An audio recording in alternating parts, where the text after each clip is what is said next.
Chad here with Kinetics for another travel or at-home workout.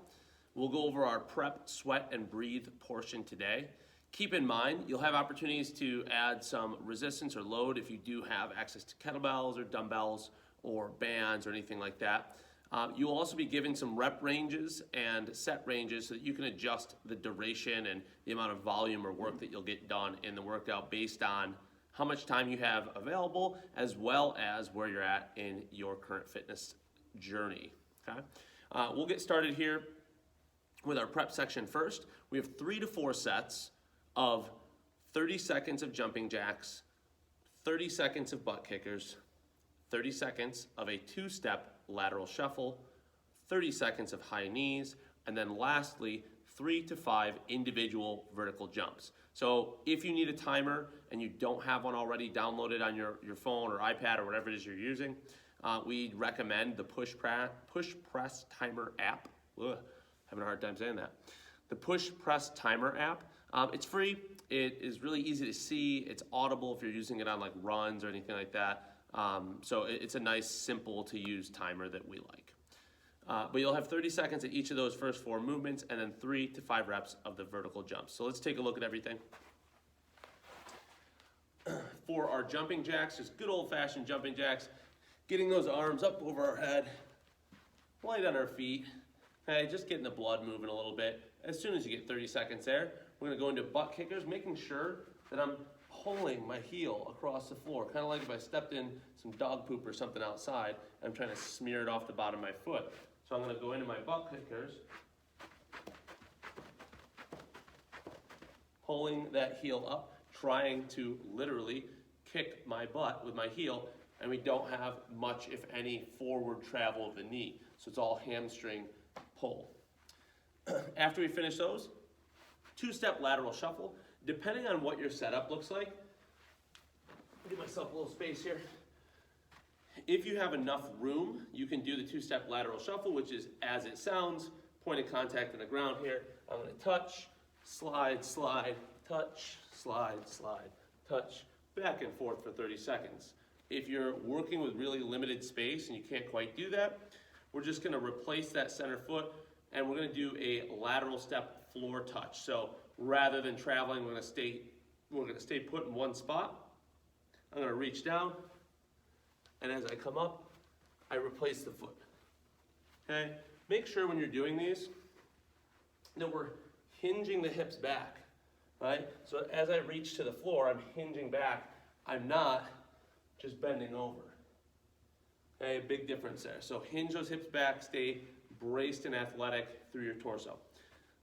Once you get 30 seconds done there, we have 30 seconds of high knees.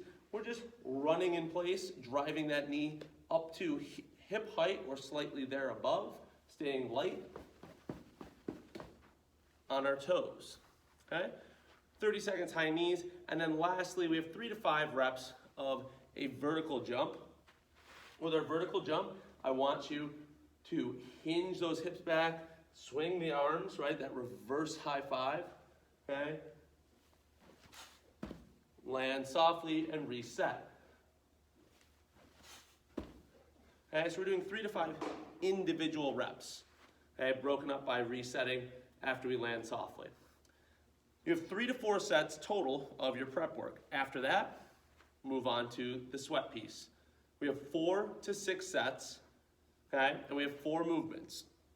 6 to 8 lateral lunges per side, 10 to 12 squat thrusts, 10 to 12 deficit push-ups, and then a 1-minute hip thrust hold. So let's take a look at each of these. For our lateral lunge, we want that nice wide foot position here. So as I lunge or squat to one side, trying to keep my torso upright, my belly braced, dropping down, foot stays planted. I can choose to perform these all on one leg or alternate to that opposite side, okay? With this, I can load this up. Goblet position with a kettlebell or dumbbell, front rack position with that kettlebell. If I'm feeling froggy, I could go overhead if this is a real comfortable position for me. I can even utilize a band getting that band up around my traps, the back of my neck, and anchored to one of my feet.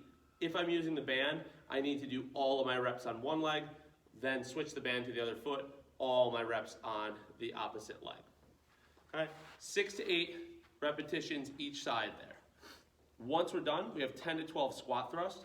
So this is our no push-up burpee. We're gonna be standing in this tall position. As I drop down, I wanna go to a nice rigid plank. As I stand, I squeeze my butt, extend the hip, okay? So the feet go out to that plank, they tap, I pull them back in, stand, extend the hip, very similar to kettlebell swing when I'm standing up. 10 to 12 reps there. Once we're done with that, we have 10 to 12 deficit push-ups. So find something to elevate your hands that allows some space between for your chest to drop down. We're just doing an increased range of motion push-up. So if you have something like these little mini parallel handles, you can certainly use that. A set of dumbbells works just fine as well. And even if you have a set of kettlebells or books, right, you can elevate your hands as long as you have space for your chest to go down between there. Something that's gonna get your hands off the ground, maybe 2 inches up to like 4 or 5 inches, depending on what you have and where your strength is. Once we get that element, I'll use the parallettes here for today. All our usual push-up rules apply. So I'll create that nice solid brace, good plank position. Okay, we're still in that traveling plank, so we're not slouching through the back. We're not sticking our butt way up in the air. Okay, exhale as you press up. You're just in that solid moving plank. You can certainly go to a kneeling position so long as you keep the glutes flexed. Okay, again, so you create that nice moving plank. Or you can elevate your hands and still keep that increased range of motion, right? Because it's just a deeper range of motion that we're training through. All we're doing by changing to kneeling or elevating the hands is reducing the load that's put on that horizontal press. So once you get 10 to 12 reps there, we'll move on to our fourth and final movement for today.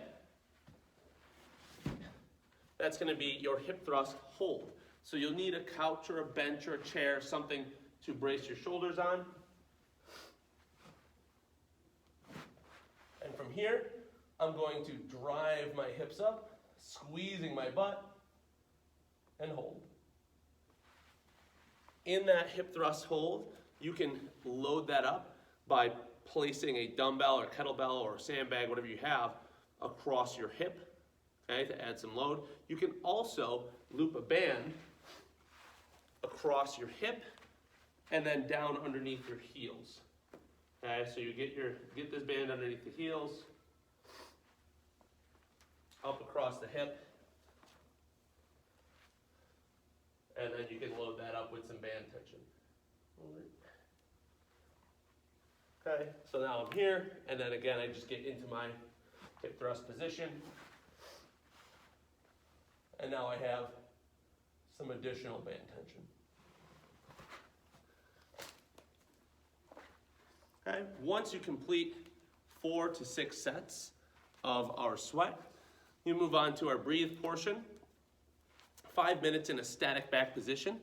Click on the link, check it out if you're unfamiliar with that position, but you'll be laying on your back, the lower leg elevated onto a bench or a couch, okay, so that your hips and knees are bent at 90 degrees. And then it's deep diaphragmatic breath into the belly, okay. I like to place fingertips across my stomach, thumbs at my side, so I can feel my abdomen expand with breath, okay?